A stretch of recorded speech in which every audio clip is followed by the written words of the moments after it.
தீபம் அகர்பத்தி ஒரு தெய்வீக அனுபவம். நம பார்வதி பதயே மகாதேவ. அன்பார்ந்த பக்தி ஒளிஞர்களுக்கு சுவாமிநாசாதி அனந்த கோடி நமஸ்காரங்கள். எல்லோருக்கும் இனிய தமிழ் புத்தாண்டு வாழ்த்துக்கள். என்னை விட பெரியவர்கள்லாம் எனக்கு ஆசீர்வாதமும் சின்னவர்களுக்கு என்னுடைய பரிபூர்ண ஆசியுடன் நம்ம காஞ்சி பரமாச்சாரிய பேர் அனுகிரகத்துடனும் இந்த தமிழ் புத்தாண்டு நல்லபடியாக நடக்கணும். குருமார்களுடைய அனுகிரகங்கள், ஆச்சாரியர்கள் அனுகிரகங்களுடன் எல்லோரும் எல்லா குருமார்களுடைய அனுகிரகத்துடன் இந்த தமிழ் புத்தாண்டு சிறப்பாக இருக்கும் என்று பிரார்த்தனை செய்து கொள்வோம். அடுத்ததாக இந்த ஆண்டு சார், இந்த தமிழ் வருஷம் எங்களுக்கு எப்படி இருக்கும்? டிவி முன்னாடி உட்காந்துருவாங்க, எந்த ஜோசியர் என்ன சொல்றார், நம்ம ராசி எப்படி இருக்கும், என்ன சொல்லுவார் அப்படின்னு ஜோதிடர்களை வலம் வரக்கூடிய வருடமாக இந்த தமிழ் புத்தாண்டு இருக்கிறது. என்ன சார் அப்படி ஒரு மகத்துவம் அதுல அப்படின்னா, இந்த ஆண்டு இந்த விவரங்களை சொல்லக்கூடியது பஞ்சாங்கம். பஞ்சாங்கம் இல்லாம எந்த வீட்லயுமே இருக்கக்கூடாது. பஞ்சாங்கம் இல்லாம கோவிலோட இருக்க மாட்டாங்க. பஞ்சாங்கத்துக்கு மகத்துவம் அதிகம். நம்மளுடைய நாட்களை குறிக்கக்கூடியது பஞ்சாங்கம். 12 ராசிகள் நடனமாடும் இடக்கூடிய இடம் பஞ்சாங்கம். அப்படிப்பட்ட இந்த பஞ்சாங்கத்தினுடைய மகத்துவத்துல இந்த 12 ராசிக்காரர்களுக்கு என்ன விதமான லாபங்கள் நஷ்டங்கள் எல்லாம் நடக்கும் அப்படின்னு இப்ப பார்க்க போறோம். இல்லாமல்ல இறைவனுடைய அனுகிரகம் இருந்தாதான் எல்லாம் நடக்கும். அதுல முக்கியமா இருக்கக்கூடியவள் யார் யார்? கோல் எல் செய்யும் வினைதான் எல் செய்யும் நவகோல் எல் செய்யும் வினைதான் எல் செய்யும் எல் சிவபுரத்தான் இருக்கையிலே நவகோல் மகிழ்ந்து நன்மை அளித்திடும் கோல் என் செய்யும் வினைதால் என் செய்யும் அப்படின்னு நவகிரகங்களையே கண்ட்ரோல்ல வச்சுட்டு இருக்கார் பரமேஸ்வரன். என்னதான் நவகிரகங்கள் நம்மளுடன் ஆண்டு வந்தாலும், என்னதான் நம்மளுடைய வினைப்பயன் நம்மளை வினையறுத்தாலும், என் சிவபெருமான் ஒருவன் இருந்தால் போதும், இரண்டும் மறைந்து விடும். அதான் அடியார் பாடுறார். பக்தனாயிருந்து உன்னை நான் பாடமாட்டேனே, பரமனே பரமயோகிய அத்தா ஆலங்காடா, இங்கு எனக்கு நீ அருள்வாயே அப்படின்னு அடியார் பாடுறார். சிவனை நினைந்து நினைந்து உருகி உருகி பாடியவர்கள் எத்தனையோ பேர். சிவபெருமானை நவலிங்கமாக பூஜித்தது நவகோள்கள்.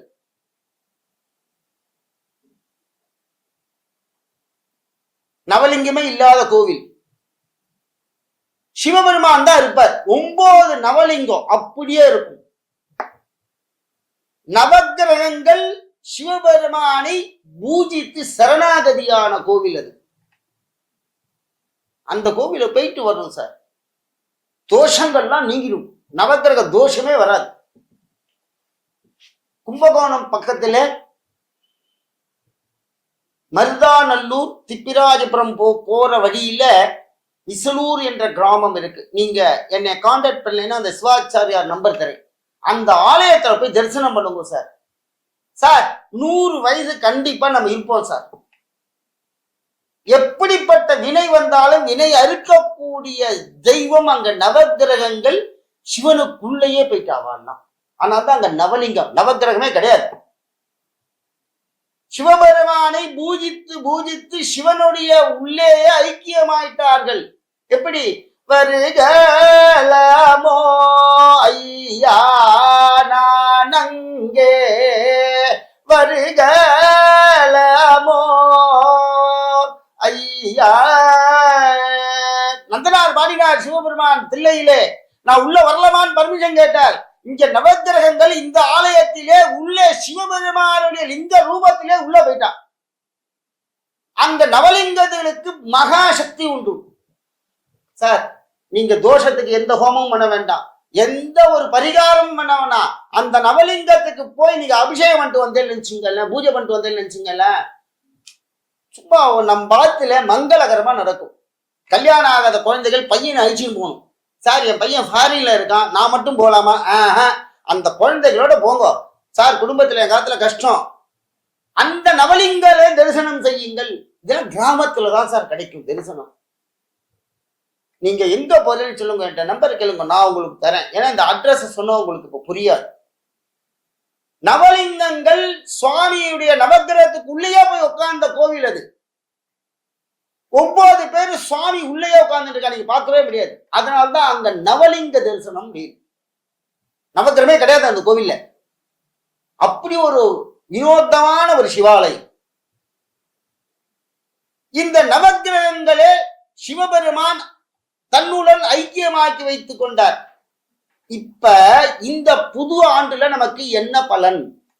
சிவபெருமானை வழிபடுங்கள். அடுத்ததாக ஒரு வருஷம் பிறந்துச்சுன்னா நம்ம எல்லாம் என்ன சொல்றோம்? ஹாப்பி நியூ இயர், தமிழ் புத்தாண்டு வாழ்த்துக்கள் அப்படின்னு. யாருக்கான குழந்தை பிறந்துச்சுன்னா எல்லாரும் பர்த்டேனா ஹாப்பி பர்த்டே எல்லாரும் கங்க்ராட்ஸ் பண்ணிக்கிறோம் இல்லையா, வாழ்த்துக்கள் சொல்லிக்கிறோம் மாத்தி மாத்தி. இப்ப இவாள்லாம் பிறந்திருக்காளே தமிழ் ஆண்டுல, யாரு சொல்றது வாழ்த்துக்கள்? ஆனால் இங்க பாருங்க, நமக்கெல்லாம் வாழ்த்து சொல்லல, நம்மலாம் எப்படி இருப்போம்னு 12 ராசிக்காரர்கள் நம்மளை சொல்ல போகிறார்கள். இது அங்க தமிழ் புத்தாண்டு. தமிழ் புத்தாண்டுனா பஞ்சாங்கத்துல இருக்கிறத கத்துக்கணும், இடைவிடாத இருக்கிறது எல்லாத்தையும் படிக்கணும். அது ஒரு வாட்டி நீங்க அன்னைக்கு படிச்சுட்டேன்னா மகா மகா மகா புண்ணியம். இந்த ஆண்டு பார்த்தீங்கன்னா 12 ராசிக்காரர்கள் யாருக்கு அதிகமாக லாபம் வரும், யாரு நஷ்டம் அடைவார்கள் அப்படிங்கிறத இப்ப சொல்ல போறோம். முதலாவதாக மேஷ ராசியும் விருச்சிக ராசிக்காரர்கள் லாபம் 11 லாபம் அடைவார்கள். விரயமாக 5 தான் அவருக்கு. 11ல 5% லாஸ் ஆகுனா கூட 6% லாபத்துல உட்கார்ந்து இருக்க. மேஷராசிக்கு விருச்சிகராசி நேயர்கள் சந்தோஷமாக இருங்கள். அந்த லாபத்துல 1 மடங்கு சிவாலயம் கட்டுவதற்கு உதவி செய்யுங்கள், மகா திருப்பணிகளுக்கு உதவி செய்யுங்கள் அப்படின்னு இந்த ஆண்டுல சொல்லியிருக்கேன். ஏன்னா ராஜா குரு. அடுத்ததாக ரிஷபராசி நேயர்கள் துலா ராசி, இவருக்கு ஆதாயம் எவ்வளோ அப்படின்னு பார்த்தீங்கன்னா 5 தான் ஆதாயம். விரயம் பார்த்தீங்கன்னா 14 ரிஷபத்துக்கும் துலாத்துக்கும். இந்த 11 இந்த 5 தான் வரவு, ஆனா செலவு 14. என்ன பண்றது? கவலைப்படாதீர்கள், சிவபெருமானை பிரதோஷ காலத்துல வழிபடுங்கள். கஷ்டம் வருமே தவிர உங்களுக்கு எந்த பாதிப்பையும் கொடுக்க மாட்டார். இந்த ஆண்டு நீங்க சிக்கனமாக வாழ வேண்டும். அடுத்த ராசி நேயர்கள் மிதுன ராசி கன்னியா ராசி, இவர்களுக்கு வரவு 8, செலவு 11. 8 வரவு வருது, 11 செலவு. இருந்தாலும் பத்திரமாக நாம் நடத்தி கொள்ள வேண்டும். இந்த ஆண்டு எல்லா ராசிக்காரர்களும் சிவபெருமானை பிரதோஷ காலத்தில் வழிபடுங்கள். சிவபெருமான தான் இந்த நவக்கிரகங்களுக்கு ரொம்ப பிடிக்கும். சிவபெருமான் தான் நவக்கிரகங்களை ஆளுகிறார். அடுத்ததாக கடக ராசிக்காரர்கள் அதிர்ஷ்டமான ராசி இந்த ஆண்டு யாருன்னா கடகம் தான் சார். கடகத்துக்கு 8% லாபம் சார், 2% தான் சார் நஷ்டம். அவருக்கு லாபம் அதிகமாக வரும். இந்த கடகராசி நேயர்கள்லாம் கண்டிப்பாக மகா திருப்பணிகளில் கலந்து கொள்ள வேண்டும். ஒரு மூட்டை சிமெண்டான வாங்கி கொடுக்கணும் கோவிலுக்கு, ஒரு டின் எண்ணெயான வாங்கி கொடுக்கணும், உங்களை மேல கொண்டு வைக்கிறார். கடகராசி நேயர்களுக்கு இந்த ஆண்டு, ஏன்னா குரு பகவான் ராஜா, சந்திரன் அவருக்கு தனாதிபதி தன்யாதிபதியா இருக்கார். அப்படிப்பட்ட அந்த சந்திரனும் குருவும் ரொம்ப நட்புக்காரர்கள். கடகராசியிலே குரு பகவான் உச்சம் பெறார் இந்த ஆண்டு. அவரே வர்றார், குரு பேச்சியே கடகத்துல தான். அப்படிப்பட்ட அந்த கடகராசினியர்களுக்கு 8% லாபத்துல இருக்கா சார். 2% தான் சார் லாஸ். நன்றாக இருப்பார்கள் கடகராசிக்காரர்கள். சிவத்தொண்டு செய்யுங்கள். சிவபெருமானை பிரதோஷ காலங்களில் நிறைய அபிஷேக பொருட்கள்லாம் வாங்கி கொடுத்து வேத மந்திரங்கள்லாம் சொல்ல வச்சு நிறைய சந்தோஷப்படுங்க. சிவபெருமானுக்கு எப்படிலாம் பண்ணி பார்க்கணுமோ அப்படிலாம் பண்ணி பார்த்து அழகு பாருங்கள். அடுத்த ராசிக்காரர்கள் சிம்ம ராசிக்காரர். சிம்மத்துக்கு 5% லாபம், 5% நஷ்டம் சார். 5க்கு 5 சமமா வருது சார். பயப்படவே வேண்டாம், வாய்க்கும் கைக்கும் கரெக்டா இருக்கு.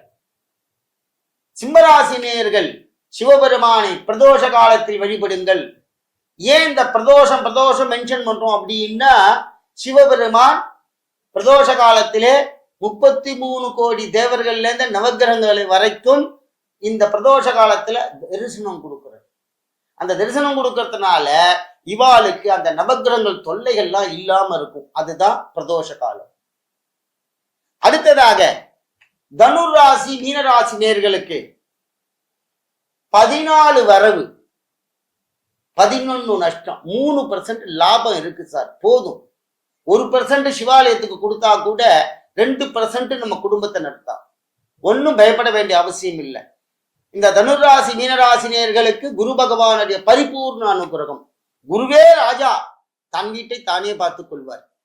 மீனராசினியர்களுக்கும் லாபகரத்தை கொடுக்கிறார். அடுத்ததாக மகர ராசி கும்பராசி நேர்கள், இவங்க தான் சார் இருக்கிறதுலே ரொம்ப கஷ்டமான ராசி. 2% தான் லாபம், 8% கடன் வாங்கி வாழ வேண்டிய சிச்சுவேஷன். இது தீருமா? கண்டிப்பா தீரும். மகர ராசி கும்பராசி நேர்களுக்கு சிவபெருமானே பக்கத்துல இருப்பார். ஏன்னா சனி பகவானுடைய மகர ராசி கும்பராசி வீடு. சனி பகவான் மகரத்துக்கு லாபாதிபதியா இருக்கார். கும்பத்தை விட்டு வெளியில போயிட்டார், பாத சனியா இருக்கார். இங்கே குரு பகவான் பார்வை படப்போகிறது.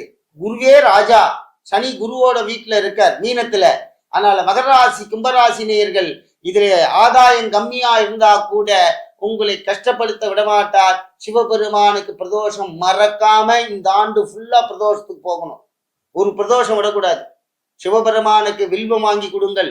அபிஷேக பொருட்கள் ஒவ்வொரு பிரதோஷத்துக்கும் வேஷ்டி வாங்கி கொடுங்க. உங்களுக்கு வருமானத்தை பெருக்கி கொடுப்பார். இது ஜாதகத்தினுடைய, இது பஞ்சாங்கத்தினுடைய மகாபலன். இதையெல்லாம் சிவபெருமான் தான் நிவர்த்தி பண்ணி கொடுப்பார்.